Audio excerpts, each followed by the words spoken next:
കർത്താവിനാൽ സ്നേഹിക്കപ്പെടുന്നവരെ, ഇന്ന് തൃത്വ ഞായറാഴ്ചയാണ്. ഇന്നത്തെ ആരാധനയുടെ കേന്ദ്രഭാഗമായി കാണപ്പെടുന്ന സഭയുടെ വിശ്വാസ പൈതൃകത്തിലെ അത്യന്തം വിലപ്പെട്ട ഒരു നിധിയായ അഥനാസ്യോസിൻ്റെ വിശ്വാസ പ്രമാണത്തെക്കുറിച്ച് കാര്യങ്ങൾ ചിന്തിക്കുവാൻ നമുക്ക് ഒരുങ്ങാം. ക്രിസ്തീയ സഭയുടെ ആദ്യ നൂറ്റാണ്ടുകളിൽ വിശ്വാസത്തെ സംബന്ധിച്ച് നിരവധി തെറ്റായ ഉപദേശങ്ങൾ ഉയർന്നു വന്നു. പ്രത്യേകിച്ച് 4-ാം നൂറ്റാണ്ടിൽ ഉയർന്നു വന്ന ആര്യവാദം സഭയെ ഗുരുതരമായി ബാധിച്ചു. അരിയൂസ് എന്ന പുരോഹിതൻ യേശുക്രിസ്തു പൂർണ്ണ ദൈവമല്ലെന്നും സൃഷ്ടിക്കപ്പെട്ടവനാണെന്നും പഠിപ്പിച്ചു. ഈ ഉപദേശത്തിനെതിരെ ശക്തമായി നിലകൊണ്ടത് അലക്സാണ്ട്രിയയിലെ വിശുദ്ധ അഥനാസ്യോസ് ആയിരുന്നു. നിക്യ കൗൺസിലിൽ സഭ പ്രഖ്യാപിച്ച പുത്രൻ പിതാവിനോട് സമസത്തയാണ് എന്ന വിശ്വാസത്തെ അദ്ദേഹം ധീരമായി പ്രതിരോധിക്കുകയും സംരക്ഷിക്കുകയും ചെയ്തു. ക്രൈസ്തവ സഭയുടെ ചരിത്രത്തിൽ തലമുറകളായി വിശ്വാസമേറ്റു പറയുവാൻ ഉപയോഗിക്കപ്പെട്ട 3 മഹത്തായ വിശ്വാസ പ്രമാണങ്ങളുണ്ട്. അപ്പോസ്തലൻ വിശ്വാസ പ്രമാണം, നിത്യവിശ്വാസ പ്രമാണം, അഥനാസ്യോസിന്റെ വിശ്വാസ പ്രമാണം. ഇവയെല്ലാം വിശുദ്ധ ഗ്രന്ഥത്തിന്റെ ഉപദേശങ്ങളുടെ സംഗ്രഹങ്ങളാണ്. അവ വിശുദ്ധ വേദപുസ്തകത്തിന് പകരമല്ല, മറിച്ച് വേദപുസ്തകം പഠിപ്പിക്കുന്ന സത്യങ്ങളുടെ വിശ്വസ്തമായ സാക്ഷ്യമാണ്.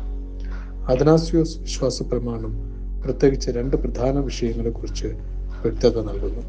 പരിശുദ്ധ തൃത്വവും സഭയുടെ കർത്താവായ യേശുക്രിസ്തുവിന്റെ വ്യക്തിത്വവും. നാം ഒരേ ഒരു ദൈവത്തിൽ വിശ്വസിക്കുന്നു, എന്നാൽ ആ ഏകദൈവം പിതാവായും പുത്രനായും പരിശുദ്ധാത്മാവായും സ്വയം വെളിപ്പെടുത്തിയിരിക്കുന്നു. ഇത് മനുഷ്യർ സൃഷ്ടിച്ച ഒരു സിദ്ധാന്തമല്ല, മറിച്ച് ദൈവം തൻ്റെ വചനത്തിലൂടെ വെളിപ്പെടുത്തിയ സത്യമാണ്. അതുകൊണ്ട് ഈ വിശ്വാസ പ്രമാണം പറയുന്നത് പിതാവ് ദൈവമാണ്, പുത്രൻ ദൈവമാണ്, പരിശുദ്ധാത്മാവ് ദൈവമാണ്. എങ്കിലും 3 ദൈവങ്ങളല്ല, ഒരേ ഒരു ദൈവം മാത്രമേ ഉള്ളൂ. ഈ വിശ്വാസം സംരക്ഷിക്കപ്പെടേണ്ടത് അത്യാവശ്യമാണ്. കാരണം നാം ആരാധിക്കുന്നത് മനുഷ്യർ സങ്കല്പിച്ച ദൈവത്തെയല്ല, മറിച്ച് തിരുവെഴുത്തിൽ സ്വയം വെളിപ്പെടുത്തിയ തൃത്വ ദൈവത്തെയാണ്. ഈ വിശ്വാസ പ്രമാണത്തിന്റെ 2ാമത്തെ പ്രധാന പഠനം നമ്മുടെ രക്ഷകനായ യേശുക്രിസ്തുവിനെ കുറിച്ചാണ്. യേശുക്രിസ്തു യഥാർത്ഥ ദൈവവും യഥാർത്ഥ മനുഷ്യനുമാണ്. അവിടുന്ന് ദൈവമായിരിക്കാതെ നമ്മുടെ പാപങ്ങൾക്ക് പൂർണ്ണമായ പരിഹാരം വരുത്തുവാൻ കഴിയുമായിരുന്നില്ല.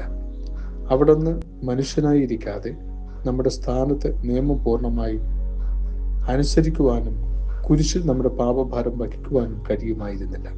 അതുകൊണ്ട് ക്രിസ്തുവിന്റെ ദൈവത്വവും മനുഷ്യത്വവും രക്ഷയുടെ സുവിശേഷവുമായി നേരിട്ട് ബന്ധപ്പെട്ടിരിക്കുന്നു.